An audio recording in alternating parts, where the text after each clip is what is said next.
আসসালামু আলাইকুম দর্শক, একটা নতুন উদ্যোক্তা কোয়েল পাখির জেরো বাচ্চা কীভাবে অর্ডার করবে সেই সম্বন্ধে আজকে আলাপ আলোচনা করব।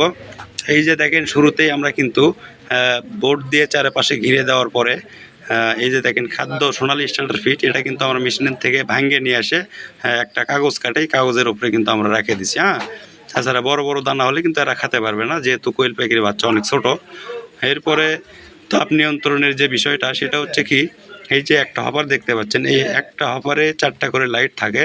তো এখন অতিরিক্ত তাপের কারণে আমরা 2টা করে লাইট জ্বালাই রাখছি আর 2টা অফ রাখছি।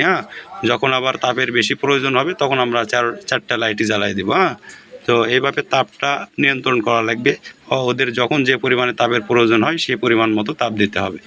এরপরে এই যে পানির পাত্র, পানি যেভাবে আমরা খাতে দিই, তো এই যে দেখেন পানির পটের সাইড দিয়ে কিন্তু পাথর দেওয়া আছে। পাথর যদি আপনারা না পান তাহলে মার্বেল যে আছে, মার্বলগুলো, এই মার্বলগুলো আপনারা দিতে পারবেন। এগুলো দিলে হবে কি, বাচ্চাগুলো পানি খেতে গিয়ে দেখা যাচ্ছে এই মার্বেলগুলো না থাকলে ওর ভেতরে পড়ে যায়, মানে পানির ভেতরে পড়া যায়, মারা যাওয়ার সম্ভাবনা থাকে বা মারাও যায়। এই কারণে আপনারা পানির পটের ভিতরে এই মার্বেলগুলো দিবেন।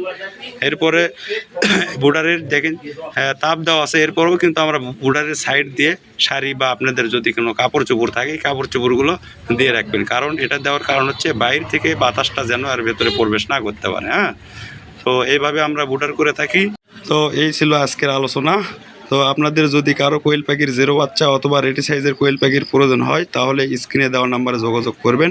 আলোচনা সাপেক্ষে বাংলাদেশের 64 জেলায় ডেলিভারি দেওয়া যাবে।